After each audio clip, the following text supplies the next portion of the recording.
Greetings. I had a terrific experience yesterday, and I feel so compelled to tell you about it. I couldn't wait. I'm just going to go live stream. I'm not going to record it and edit it and all that because that's not important. Here's the important lesson. Sometimes you have to throw out the rules when it best serves your audience and your client. Here's the backstory. Yesterday, I went to the rehearsal for four of my clients who were speaking at a local event. Now, up to this point, I had only worked with them on Zoom.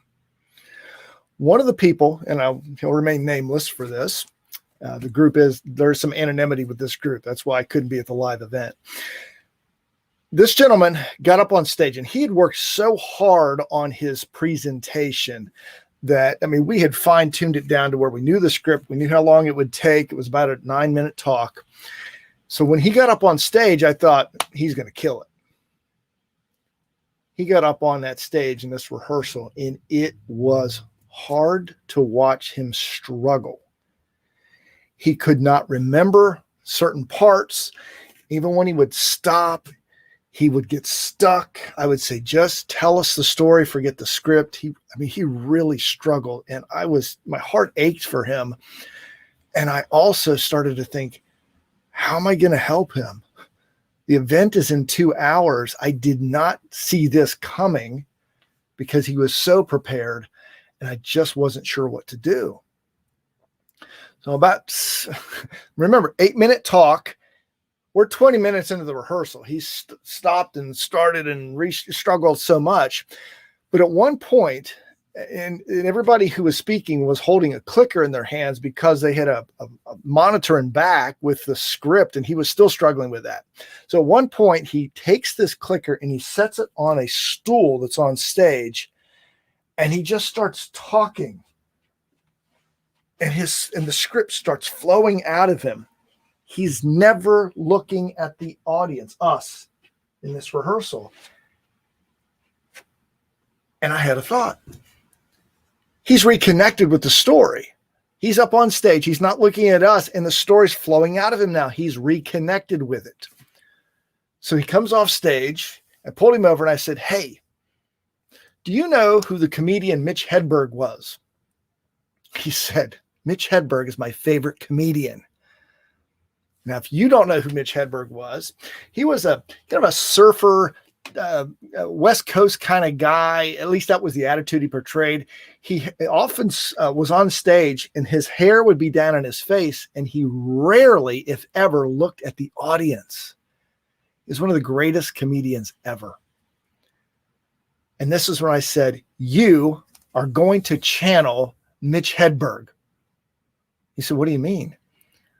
I said, you probably don't know this, but the moment you put that clicker down and started walking the stage and stopped looking at us, you reconnected with the speech.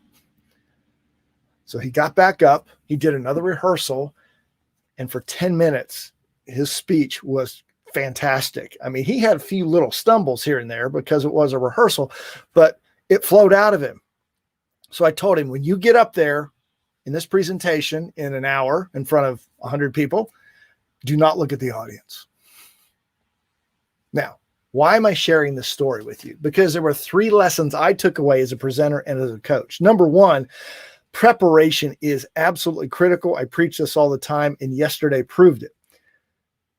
Now, you may be thinking, well, he didn't do so well in his first rehearsal. He was prepared. Yes, he did struggle.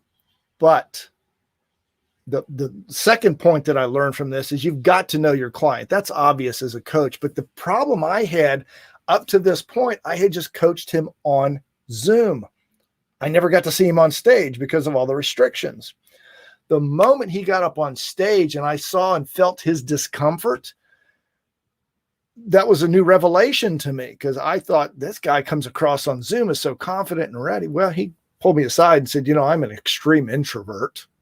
Oh, didn't quite realize how introverted you were. Looking at the audience is just messing me up. With this new knowledge, I had the thought of Mitch Hedberg, the comedian. I got this crazy idea and said, all right, we've got to throw the script out, which is my third lesson. I don't mean the script of his story. I mean, the script of what I coach my clients on, and it's this. You got to make eye contact with the audience. When you're up on there on stage, you look out at certain people and you make a point to that person, then look over here, make a point to that one, make a point to this one, and just keep doing that. Well, in this case, that rule had to be thrown out. It had to be violated and broken because it would not have served this particular individual, and it would not have served the audience. It would have been a very uncomfortable situation for the audience because he would have been struggling. So my message to you is this. Number one, be prepared. Prepare. You can't do it too much. Make sure you know that so well that it just flows out of you. Number two, know yourself. And if you're a coach or trainer, know your client. Dig a little deeper, especially in this era of Zoom, and try to find out, as a speech coach, I have to find out how are they on stage versus in front of a camera. Some things I could have done a better job of that, but I was restricted too until that moment when I saw him live. And number three, throw the script when it's necessary. My instincts told me that he had to go to his much more natural style, which was to do a 10-minute talk, never looking at the audience, but letting the story flow because it was all about the story. Here's the best part. I got 3 texts and 3 emails from other people at the event saying he killed it. If you know anything about the comedy world, the phrase "he killed it" is as high praise as you get. So I hope this helps. Like I said, I wanted to get it out to you as soon as possible. It was an incredible experience to be part of, and it was a learning experience for me. We never stop learning. Sometimes we got to throw it out, trust our gut, and go what's right for your audience and your client. Hope this helps. Talk to you again soon.